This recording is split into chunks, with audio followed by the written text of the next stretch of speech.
que l'école supérieure polytechnique regorgeait de vrais petits génies. Pas moi. Ils nous ont étonnés au salon du Polytechnicien avant de détonner avec leur innovante réalisation technologique. Vous y étiez? Non? Eh bien, regardez.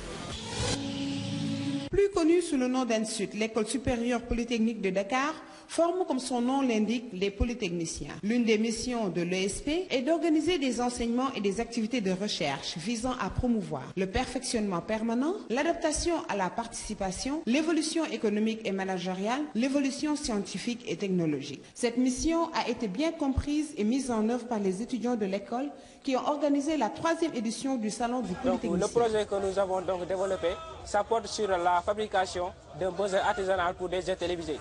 Donc ce que nous avons fait, c'est simple. On a utilisé juste un clavier et on a choisi spécifiquement quelques touches. Donc, pour chaque équipe, on lui fait correspondre donc quelques touches du clavier.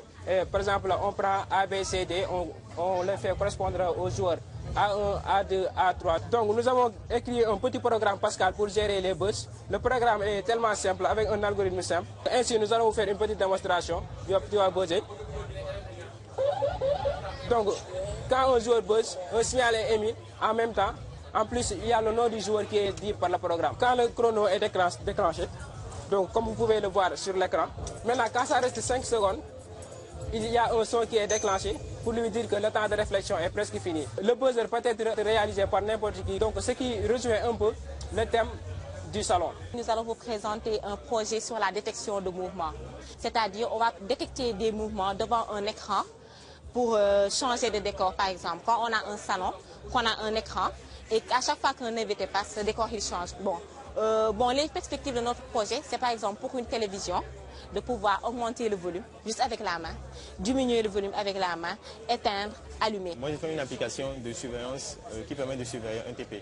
Donc, premièrement, j'ai fait mettre en fait une application serveur sur la machine du professeur. Bon, maintenant, quand le professeur se connecte, il a devant lui la liste des étudiants et ainsi que leur statut.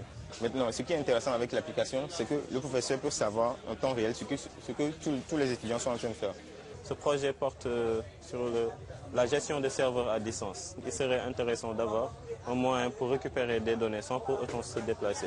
Je vais cliquer sur redémarrer et on va regarder là. Vous voyez, regardez. Donc la machine a redémarré. Ce salon, organisé avec leurs propres moyens, montre à quel point ils sont déterminés à prouver leur savoir-faire. Les étudiants ont tenu à lancer un appel parce que, étant bien capables d'apporter des changements dans la technologie future, ils ont besoin qu'on leur tende la main.